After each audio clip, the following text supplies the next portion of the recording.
ازيكم عاملين ايه يا احلى اصحاب واحلى اخوات في الدنيا؟ النهارده هنعمل البيتيفور القمر ده. بصوا ما شاء الله، حاجه في منتهى الروعه والجمال. بصوا عملنا الشكل الجميل ده.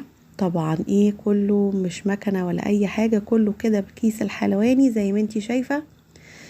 يعني ما بياخدش معاكي وقت ولا اي حاجه. شوفي العجينه سهله وبسيطه ومش صعبه عليكي.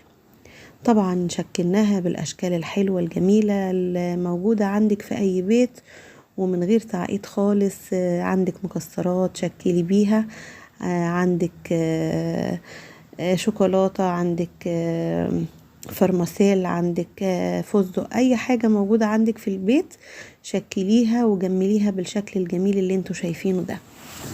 وعملت طبعا بالشوكولاتة الوايت والشوكولات العادي وبالفستق وبالبندق وزي ما انتوا شايفين، ونسمي الله ونقول بسم الله الرحمن الرحيم. هنجيب 200 جرام من السكر، ونجيب 3 حبات بيض. طبعا مش هنحط 3 حبات بيض كاملين، هناخد 2 بياض بيض و3 صفار، ونركن 1 بياض على جنب عشان طبعا وكيلو الدقيق. دي المقادير بتاعتنا. هنجيب السمنة ونحط عليها السكر كده ونضربها عشان تبقى هشة. لو حطيتي ال3 بيضات كاملين بتبقى ناشفة شوية. ده طبعا التيب اللي انا استخدمته. هتحطي طبعا عايزاها تبقى ناعمة قوي، هتحطي بيضتين 2 بس، لكن متوسطة زي ما انا عملت 3 صفار و2 بياض بس. وحطينا كده البيض واحدة واحدة. ادي ال3 بيضات كده، وهنحط معلقة كبيرة من الفانيليا طبعا عشان زفرة البيض. اي نوع فانيليا عندك موجود، النوع ده صراحة انا بستعمله حلو جدا جدا. وطبعا بستخدم الدقيق، انا مستخدمة سنبلة الفرات. تمام.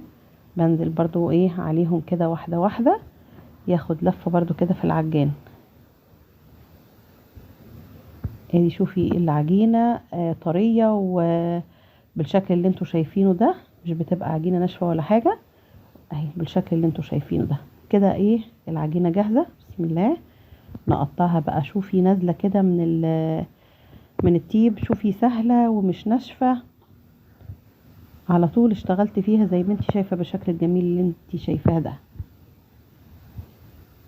لو وصلتي معايا لغاية هنا في الفيديو ما تنسيش تدعميني بلايك وكومنت جميل زيك يا قمر. ولو اول مرة بتشوفي قناتي، انا اميرة المسلمين. شوفي ما شاء الله بتنزل سهلة وبسيطة ومش معقدة خالص خالص. بصي سهلة ازاي، سهلة التشكيل جدا جدا. عملت الشكل ده كده بالفانيليا زي ما انتوا شايفينه. ونعمل شكل تاني برضو تيب تاني.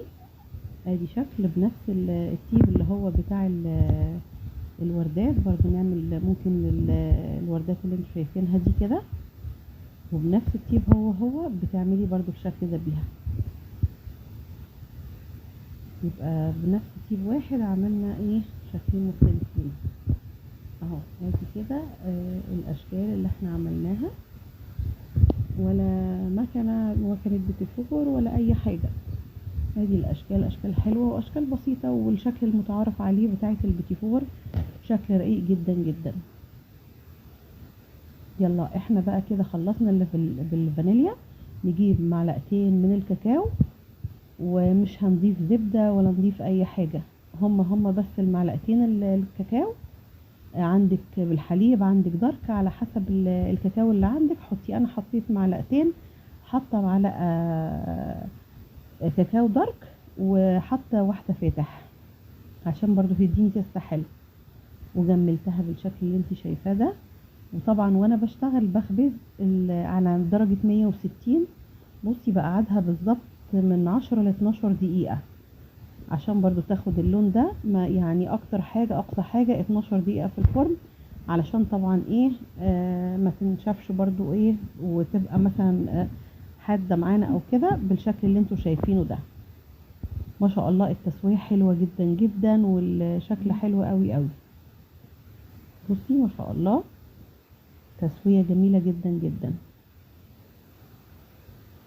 نشتغل بقى في اللي بالشوكولاته. او اللي بالكاكاو. برضو ايه نديلها واحدة واحدة كده. بسم الله الرحمن الرحيم. مش بتاخد معايا وقت خالص، وبسم الله ما شاء الله مطلعين الكيلو، مطلع كمية حلوة ما شاء الله، كمية جميلة وكمية حلوة يعني من الكيلو ما شاء الله. جبت طبعا الشوكولاتة اللي بالحليب، سيحتها في الميكروويف وحطيت عليها معلقتين من الزيت، ودي شوكولاتة بيضة حطيت عليها معلقة زيت واحدة. وادي الفرماسيل بني والوان زي ما عندك برضو مكسرات ماشي. وده اللي عندي ده الفستق الكداب. بصي نجمله كده بالفرماسيل، اغمسها كده بالشوكليت اهو. انا بقفلها زي ما قلت لكم بالشوكولاته. عندك مربى مش عايزه تقفليها بيها مفيش مشكله. انا قفلت بالشوكولاته بالشكل اللي انتوا شايفينه ده. بسم الله الرحمن الرحيم. نيجي كده في الجنب ونيجي ايه نغمسها في الشوكولاته ونطلعها في الفستق. نقفل واحده كمان وايه ونغمسها زي ما انت شايفه كده. بسم الله الرحمن الرحيم. طريقه سهله وبسيطه جدا جدا وبدون تعقيد، حاجه في منتهى الروعه وسهله قوي قوي. غمست دي في الوايت شوكليت وحطيت عليها كده فستقه. عايزه برضو تحطي بندق، تحطي من فوق فرماسيل اهو. حطيت فرماسيل بالشكل اللي انتوا شايفينه ده، ودي حطيت عليها بندقه. عايزه تغمسيها كلها كده بشوكليت. يعني انا بديكي افكار في التزيين وانتي بقى شكلي زي ما تحبي. بسم الله الرحمن الرحيم. حطيت برضو عليها فستقه، دي عندك لوزة عندك بندقة اي حاجة. وادي الشكل كده ما خلصتهم كلهم. ممكن برضو تحطي شوية شوكولاتة بيضة او شوكولاتة بالحليب في اي كيس من عندك، كيس التزيين، وتنزلي برضو عليها ايه رايح جاي كده بخطوط زي ما جملنا ايه بالشكل ده، زي ما عملنا في السابليه اهو. شوفي الشكل ده، سيبته سادة كده، قفلته وسيبته سادة وجملته ايه بالشوكولاتة البيضة كده زي ما شفتوني وانا بجمل السابليه. وادي زي ما انتوا شفتوني برضو بعملها بالبندق، نرصها كده بالشكل اللي انتوا عايزينه. رصيها باي شكل انتي تحبيه وتفضليه. انا رصيتها بالشكل ده كده ما شاء الله، شكلها حلو جدا جدا. شوفوا الوردة اللي بالفستق واللي بالبندق والشوكولاتة البيضة والشوكولاتة اللي بالحليب، يعني ما شاء الله شكلها حلو جدا جدا ما شاء الله. الشكل رائع والطعم كمان كان يعني طعمه تحفة تحفة تحفة. ان شاء الله اما تجربي الطريقة وتدوقيه يعجبك جدا جدا. شكله حلو قوي قوي. وطبعا برضو اللي احنا مزينينه بالفرماسيل زي ما قلت لكم اهو، وبالفستق. شوفي الجمال ما شاء الله، روعة روعة. شكله حلو قوي قوي والطريقة سهلة جدا جدا. مفيش اي تعقيد في المكونات ولا في الطريقة. كانت الطريقة سهلة جدا جدا. ان شاء الله ما تجربيها وتعمليها تعجبك.